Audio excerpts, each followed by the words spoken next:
जय माता की दोस्तों, माता रानी की कृपा आप और आपके पूरे पूरे सदा सर्वदा बने रहे। दोस्तों, आपका स्वागत है अपने channel my lovely home and garden में। हिंदू पंचांग के अनुसार प्रत्येक वर्ष भाद्रपद माह के कृष्ण पक्ष की एकादशी को अजय एकादशी कहते हैं। इस दिन अजय एकादशी का व्रत रखा जाता है। इस दिन भगवान श्री हरि विष्णु की पूजा अर्चना की जाती है। मान्यता है कि एकादशी के दिन भगवान विष्णु की पूजा अर्चना करने से सभी प्रकार की मनोकामनाएं पूर्ण होती है। दोस्तों, तो आज इस वीडियो में हम लोग जानेंगे अजय एकादशी व्रत कब है 2023 में, पूजा की विधि क्या है और शुभ मुहूर्त क्या है, पारण का शुभ मुहूर्त क्या है। दोस्तों, आज की इस वीडियो में हम लोग जानेंगे कि ऐसा क्या करें कि हमें कोई दोष न लगे। फिर साथ ही हम लोग जानेंगे दोस्तों कि कुछ खास बातों का जिसे हमें ध्यान रखना चाहिए इस व्रत में। तो इस व्रत की जो सारी बहुत ही महत्वपूर्ण बातें आज भी इस वीडियो में होने वाली है दोस्तों, इसलिए बहुत ही महत्वपूर्ण वीडियो है। अंत तक अवश्य ही देखें। अगर अच्छा लगे तो लाइक तो करना ना भूलें, अपने फ्रेंड्स और फैमिली में जरूर शेयर करें।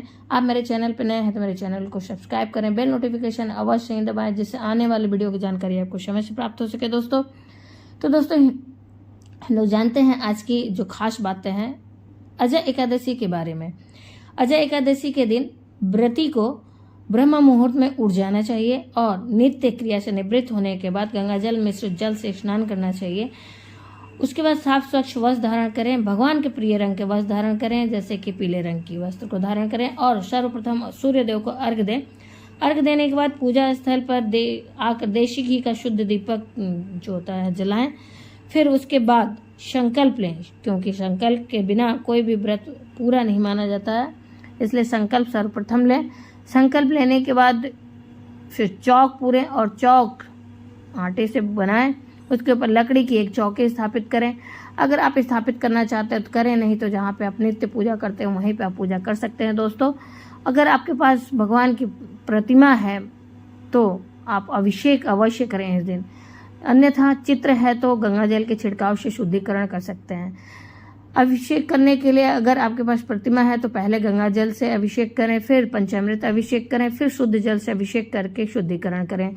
उसके बाद भगवान का श्रृंगार करें। दोस्तों, इसके लिए भगवान के जो अगर प्रतिमा है तो वस्त्र पहनाएं पीले रंग का।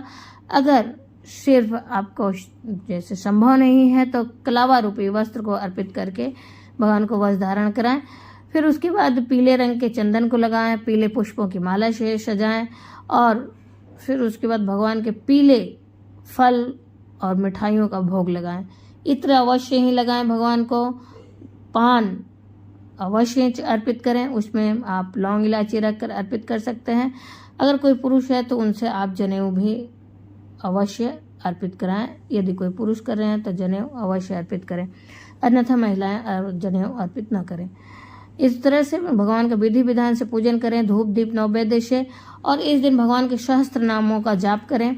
उसके बाद व्रत की कथा अवश्य सुने या पढ़ें, या आपको जैसे संभव हो उस तरह से आप कर सकते हैं दोस्तों, लेकिन अवश्य ही एकादशी व्रत की कथा सुने। फिर आपको अंत में कपूर से भगवान की आरती अवश्य करनी चाहिए और इस दिन आप भोग में चने की दाल का और गुड़ का भी भोग लगा सकते हैं। जैसे आपके पास संभव हो केले का भी भोग लगाएं, उस तरह से आप भोग अर्पित कर सकते हैं भगवान को। इस तरह से सारे दिन का विधि विधान से पूजा करने के बाद फलाहारी व्रत रहेगा दोस्तों, और संध्या काल में भगवान के विधि विधान से पूजन करें।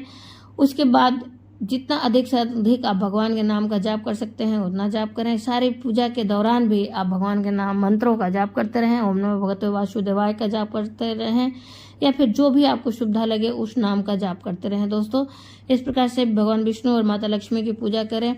और इस दिन केले के वृक्ष का और माता तुलसी का भी विशेष पूजा करना चाहिए और पीपल के वृक्ष का भी विशेष पूजा करना चाहिए, लेकिन रविवार है इसलिए पीपल के वृक्ष की पूजा नहीं की जाती है, तो न करें।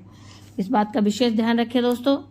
और अगले दिन किया जाता है पारण, द्वादशी के दिन। दोस्तों, तो अब हम जानते हैं कि साल 2023 में अजय एकादशी को किस दिन रखा जाएगा। तो ये साल 2023 में 10 सितंबर को पड़ रहा है, दिन रविवार को, और इस दिन सूर्योदय का जो समय होगा सुबह 6:03 पर और सूर्यास्त का समय होगा शाम 6:33 पर। पारण का समय होगा दोस्तों 11 सितंबर दिन सोमवार को सुबह 6:04 से लेकर सुबह 8:33 तक। एकादशी तिथि प्रारंभ होगी 9 सितंबर को शाम 7:17 से और एकादशी तिथि समाप्त होगी 10 सितंबर को रात 9:28 पर। अब हम लोग जानते हैं दोस्तों इस दिन किन बातों का हमें विशेष ध्यान रखना चाहिए। इस दिन तुलसी को नहीं छूना चाहिए, ना ही तोड़ना चाहिए, क्योंकि रविवार है। रविवार के दिन तुलसी को नहीं छुआ जाता है, साथ ही तोड़ा भी नहीं जाता है दोस्तों। एकादशी के दिन भी नहीं तोड़ा जाता है, लेकिन भगवान का भोग इसके बिना अधूरा माना जाता है। इसलिए आप एक दिन पहले ही तोड़ के रख लें, जैसे कि शनिवार के दिन ही आप तुलसी के पत्तों को अवश्य ही तोड़ के रख लें, क्योंकि हर जगह काम आता है तुलसी के पत्ते। और तुलसी में इस दिन जल भी नहीं अर्पित करें, ना ही भोग लगाएं, लेकिन पूजा अवश्य करें धूप दीप से। इस बात का भी विशेष ध्यान रखें दोस्तों।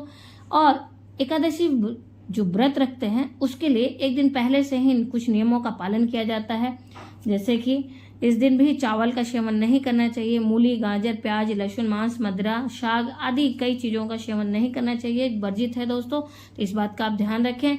और दशमी तिथि के दिन संध्या काल में भोजन नहीं करना चाहिए, वर्जित है भोजन करना।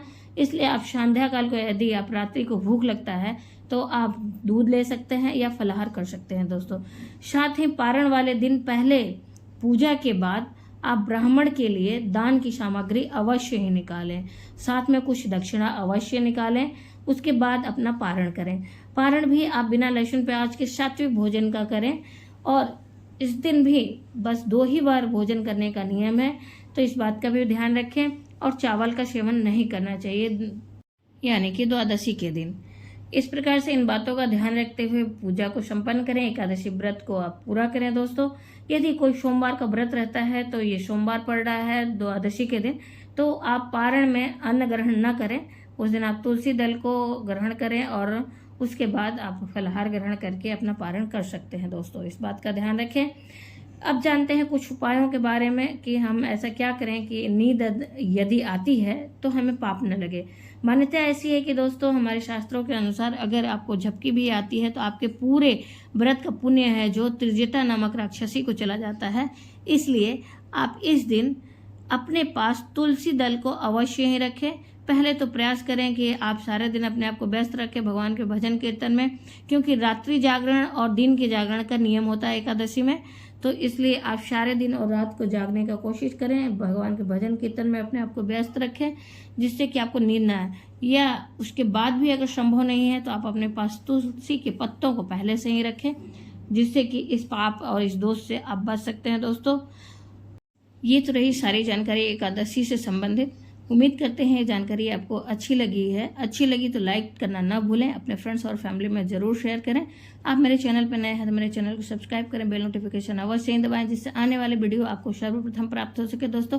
फिर मिलते हैं एक नई जानकारी के साथ नए वीडियो में। तब तक के लिए जय माता की, माता रानी की कृपा आप और आपके पूरे परिवार सदा और सर्वदा बनी रहे दोस्तों। धन्यवाद दोस्तों।